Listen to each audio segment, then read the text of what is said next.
Depuis le début de la guerre de la Russie contre l'Ukraine, de nombreux rapports ont signalé des atrocités, dont torture, abus et meurtres de civils, ainsi que la destruction d'écoles, hôpitaux et habitations civiles.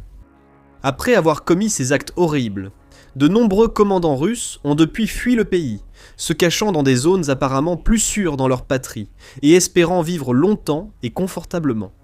Mais malgré ce qu'ils peuvent penser, aucun endroit n'est sûr pour les criminels de guerre russes. L'Ukraine les traque systématiquement et les élimine un par un. En utilisant des renseignements de pointe, la technologie et des agents d'élite clandestins pour rendre justice et vengeance aux innombrables innocents qui ont souffert aux mains de ces criminels. Des criminels comme Stanislav Brzezinski. Le 14 juillet 2022, Rositsky aurait été aux commandes d'un sous-marin de classe Kilo de la flotte russe de la mer Noire. 5 missiles de croisière calibre ont été lancés sur Vinnytsia, dans le centre-ouest de l'Ukraine. 2 ont été abattus, mais 3 ont touché leur cible, détruisant totalement le centre-ville, dont une salle de concert soviétique. La maison des officiers a été touchée, ainsi que plusieurs bâtiments civils, dont un centre médical, des bureaux, des magasins et des habitations.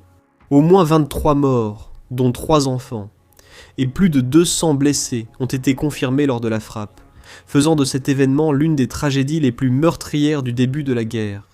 Lisa Dmitrieva, l'une des victimes, avait 4 ans et était née avec le syndrome de Down. Elle et sa mère rentraient après une séance d'orthophonie quand le missile a frappé. Des images de la poussette ensanglantée de Lisa ont circulé sur internet. Un signe puissant et déchirant de la perte de vies ukrainiennes, et un symbole de la nature cruelle et maléfique de ceux qui ordonnent et exécutent une attaque aussi odieuse.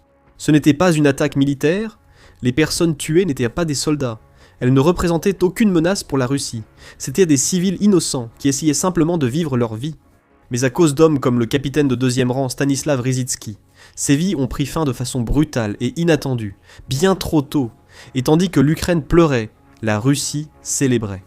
Rysitsky a été promu commandant adjoint de la 4e brigade indépendante de sous-marins. À partir de là, il s'attendait peut-être à gravir encore les échelons ou à quitter l'armée. D'une certaine manière, il croyait avoir apporté une contribution juste et équitable à la cause, et que ses actes horribles étaient justifiés. Mais l'Ukraine observait. À peine l'attaque avait-elle eu lieu, que les agents du renseignement ukrainien se sont mis au travail. Ils ont identifié Rysitsky comme un des principaux responsables des frappes, et l'ont surveillé ensuite, sans pouvoir riposter ni l'éliminer immédiatement. Mais ils savaient que s'ils étaient impatients, une occasion de se venger finirait par se présenter. Cette occasion s'est finalement présentée presque 1 an après l'attaque, le 10 juillet 2023. C'était un matin humide et brumeux. Au lieu de rester dedans, Rysitsky est sorti faire un jogging, sans savoir que ce serait son dernier. Sans que Rysitsky le sache, les agents du Direction Générale du Renseignement, ukrainien, le surveillaient depuis un moment, ayant piraté les données de l'application de course qu'il utilisait pour ses joggings quotidiens. Il connaissait sa routine et ses itinéraires habituels. À partir de là, il ne leur restait plus qu'à activer un agent local, à l'équiper d'un pistolet Marikov muni d'un silencieux, et à lui indiquer précisément où aller et à quelle heure, pour tendre une embuscade aux criminels de guerre russes et l'éliminer définitivement. L'agent a respecté les consignes et tendu un piège dans un complexe sportif voisin. Alors que Rysitsky courait dans le virage de son parcours de jogging, l'assassin est apparu et a tiré 7 balles à bout portant dans le corps du Russe. Les silencieux ont masqué le bruit des tirs, et la pluie a empêché la présence de témoins, laissant à l'agent le temps de fuir. Le corps de Rositsky n'a été découvert que plusieurs heures après. À ce moment, les auteurs de l'attaque avaient déjà été exfiltrés, mais l'Ukraine n'était pas encore satisfaite de sa vengeance, quelques mois après la mort de Rysitsky. Le 13 septembre 2023, l'Ukraine a lancé une frappe de missiles Storm Shadow sur l'un des sous-marins de classe Kilo de la Russie, le Rostov-sur-le-Don. Nous ne pensions pas que c'était le même sous-marin que lors de l'attaque de Vinnytsia, mais il lui ressemblait beaucoup. Possédant le même type de missiles de classe calibre et capable d'infliger les mêmes dégâts et destructions, les Storm Shadow ont frappé le sous-marin à 2 reprises alors qu'il était basé dans le port occupé de Sébastopol, en Crimée. Des flammes et de la fumée ont envahi l'air, signalant de gros dégâts sur l'extérieur du sous-marin. Il a été tellement endommagé qu'il a dû être remorqué jusqu'à une cale sèche pour des réparations. Ces réparations se sont finalement révélées inutiles. Moins d'1 an plus tard, Les forces ukrainiennes ont à nouveau frappé Rostov-sur-le-Don, avec des drones et missiles, coulant selon les rapports le sous-marin et portant un coup dur à la flotte de la mer Noire. La campagne de vengeance ukrainienne se poursuit. Le major Oleg Stegatiov, autre criminel de guerre russe, a aussi subi la colère de Kiev. Dès le début de la guerre, l'armée de l'air russe a lancé une campagne destructrice de missiles contre les villes et villages ukrainiens, à maintes reprises. Les gros titres relataient que 2 bombardiers stratégiques 95 depuis les bases d'Engels et Ukrainka lancèrent de nombreux missiles KAH 101 et KAH 555 sur des cibles civiles comme écoles, hôpitaux et habitations. Les centrales électriques et infrastructures d'eau et de chauffage étaient aussi visées, causant des coupures de courant massives et la mort de centaines de civils durant l'hiver. Encore une fois, le but de ces attaques n'avait rien à voir avec l'affaiblissement des forces armées ukrainiennes ou des frappes sur des sites militaires. Il s'agissait simplement de terroriser des innocents, de répandre mort et peur parmi la population pour briser le moral du pays et le forcer à capituler. Le major Oleg Stegatiov était l'un des 2 pilotes du 95 opérant depuis la base aérienne Engels 2. Il a lancé de nombreuses frappes de missiles contre des civils ukrainiens, mais l'Ukraine ne comptait pas le laisser s'en sortir.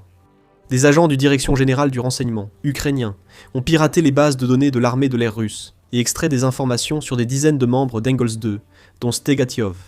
Ils ont alors organisé une surveillance locale, observant la routine et les déplacements quotidiens du major. Quand le moment est donc venu, les agents ukrainiens sont passés à l'action. Le soir du 3 février 2024, Stegatiev est sorti de son immeuble pour la dernière fois.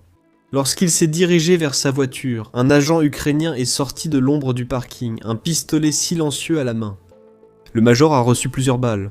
Son assassin a disparu dans la nuit. Le Direction générale du renseignement, ukrainien, a publié un avertissement sévère en ligne, indiquant aux criminels de guerre russes restants qu'ils pouvaient aussi subir le même sort. Nous connaissons vos noms, adresses, plaques d'immatriculation, itinéraires et habitudes.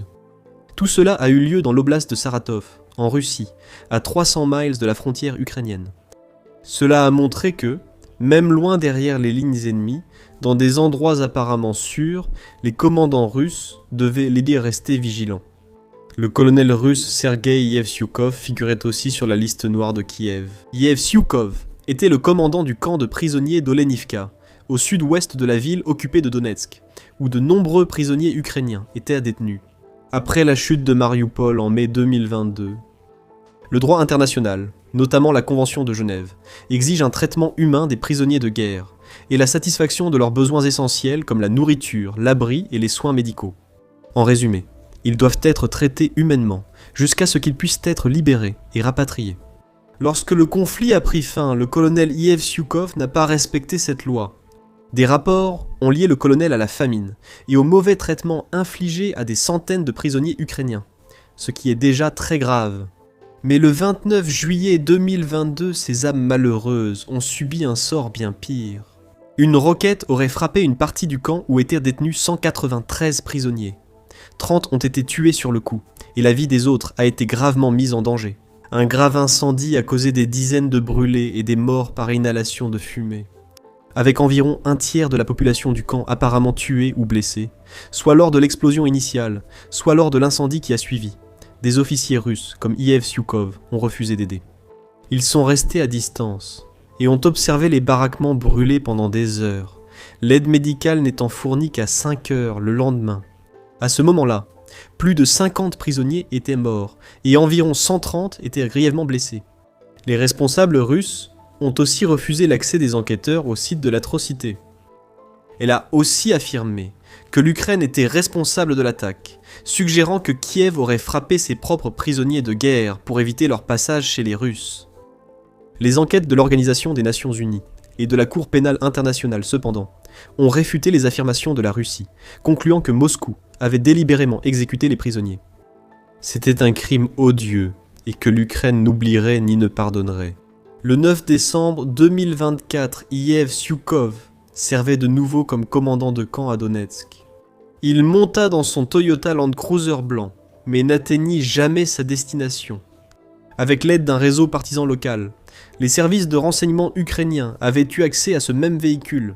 La veille au soir, ils avaient installé un engin explosif sous le siège du conducteur, et une fois Yevsyukov monté dans sa voiture et parcouru une courte distance, l'engin a explosé. Il a été tué sur le coup, tandis que ses assassins ont encore disparu sans laisser de traces. Le lieutenant-général Igor Kirillov a subi un sort similaire. Il était le chef des forces russes de défense contre les radiations, les armes chimiques et biologiques. Et depuis 2022, la Russie a mené près de 5000 attaques chimiques documentées contre des soldats ukrainiens, ainsi que des civils. L'un des produits chimiques utilisés sous le commandement de Kirillov était le chloropicrine, qui avait été utilisé par les forces allemandes pendant la Première Guerre mondiale. Il peut provoquer une irritation des poumons, des yeux et de la peau, ainsi que d'autres symptômes comme des vomissements, des nausées et de la diarrhée. Son usage en guerre est interdit depuis des années par la Convention sur les armes chimiques, signée par la Russie. Et il est répertorié comme agent suffocant par l'Organisation pour l'interdiction des armes chimiques. Rien de tout cela n'a suffi à empêcher Kirillov d'approuver les attaques au chloropicrine, entraînant de graves blessures chez plus de 2000 soldats ukrainiens. Plusieurs ont également été signalés, apparemment tués lors d'attaques au gaz toxique. Mais Kirillov finirait par payer le prix de ses crimes. Le 16 décembre 2024, l'Ukraine a officiellement inculpé le lieutenant-général pour avoir mené une guerre chimique interdite. Un jour plus tard, des agents ukrainiens ont infiltré un quartier résidentiel à Moscou, garé une trottinette électrique piégée devant l'immeuble de luxe de Kirillov. L'explosif en question était une mine antipersonnelle OZM, 72 de l'époque soviétique, capable de projeter une charge explosive de 300 grammes à plusieurs mètres en l'air. Lors de la détonation, la mine a projeté environ 2400 fragments d'acier dans toutes les directions. Kirillov n'avait aucune chance de survie.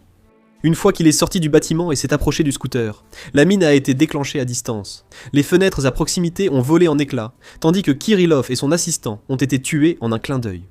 La prochaine victime de la vengeance de Kiev, le lieutenant-colonel Veniamin Mazarin, était impliqué dans ce qui est peut-être le pire crime de guerre de tout le conflit jusqu'à présent, le massacre de Boutcha.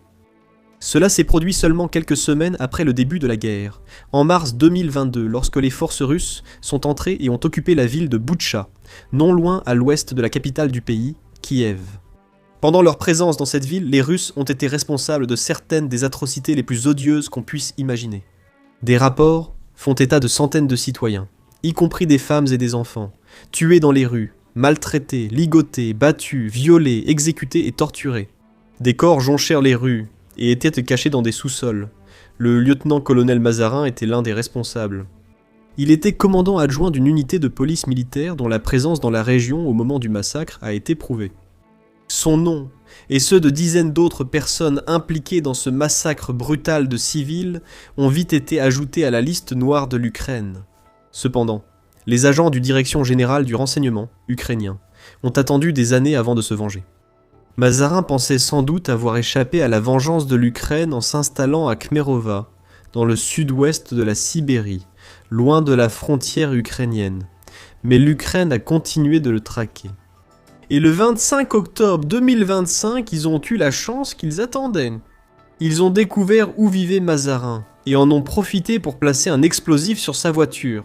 Le lendemain matin, lorsqu'il est monté dans sa voiture et a commencé son trajet quotidien vers le travail, Mazarin n'avait aucune idée qu'il ne rentrerait jamais chez lui.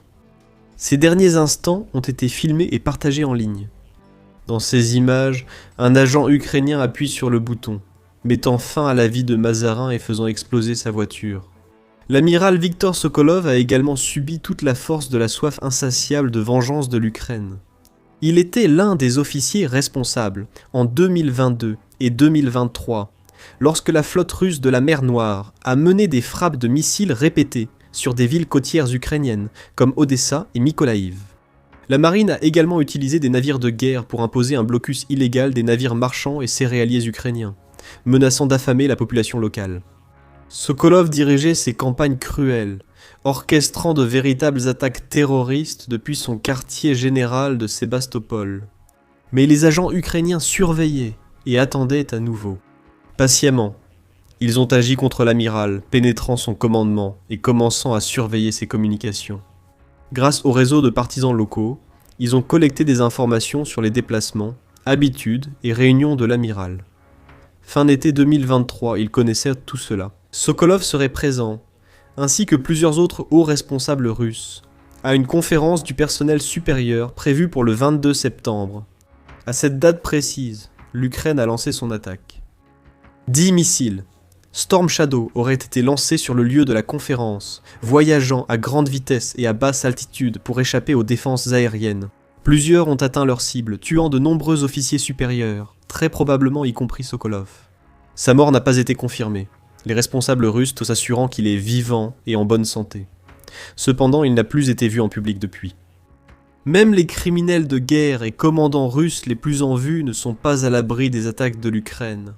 Cela a été prouvé en mai 2022 lorsque les forces de Kiev ont planifié et exécuté une attaque qui n'a échoué que de justesse à éliminer.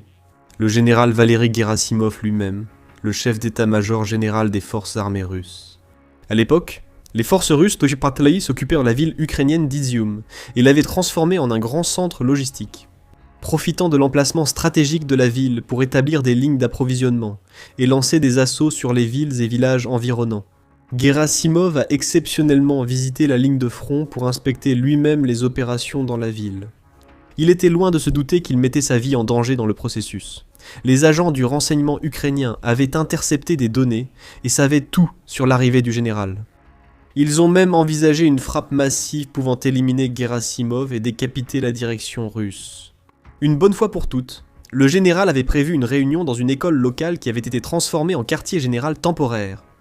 Plus de 40 officiers supérieurs étaient présents à cette réunion, y compris des majors, des colonels et des généraux de brigade. C'était le moment idéal pour frapper. Les agents de Kiev ont organisé leur artillerie et lancé un barrage d'obusiers et de munitions guidées sur Izium. Au moment où Gerasimov se préparait à partir, la structure a été détruite, ainsi qu'environ 200 soldats russes, et au moins un général de division, Andrei Simonov. Gerasimov a survécu pour se battre un autre jour. Mais le fait demeure que l'Ukraine était à quelques secondes d'éliminer l'officier le plus haut gradé de Russie. Et si Gerasimov a peut-être survécu, on ne peut pas en dire autant pour les Russes. Le vice-amiral Andrei Pali, l'ancien commandant adjoint de la flotte de la mer Noire, a été tué quelques jours seulement après le début de l'invasion à grande échelle de l'Ukraine, en mars 2022. Quelques jours avant sa mort, Pali avait supervisé le bombardement d'un hôpital de maternité et d'autres infrastructures civiles lors de l'assaut sur Mariupol. Une enquête menée par Human Rights Watch sur ces événements a révélé que plus de 8000 civils ukrainiens avaient péri à la suite des attaques russes et de la famine forcée, tandis que d'autres sources estiment le nombre de morts à plus de 25 000 personnes. Pali a joué un rôle important dans cela. Bien qu'il soit né à Kiev, il a tourné le dos à ses compatriotes. C'était une décision qui lui coûterait la vie. Le 20 mars 2022, Pali se trouvait à Mariupol, inspectant les positions avancées. Les agents du Direction générale du renseignement ukrainien ont localisé son convoi et suivi ses déplacements. À peine Pali était-il sorti de son véhicule blindé qu'un bruit fort a retenti au loin. C'était le tir précis d'un fusil de sniper, une seule balle de 7,62 mm, atteignant directement le cœur de Pali. Il a été tué sur le coup, l'un des premiers d'une longue série. De nombreux meurtriers russes, abuseurs et autres criminels de guerre sont tombés sous les coups des agents d'élite et des agents clandestins de l'intelligence de Kiev.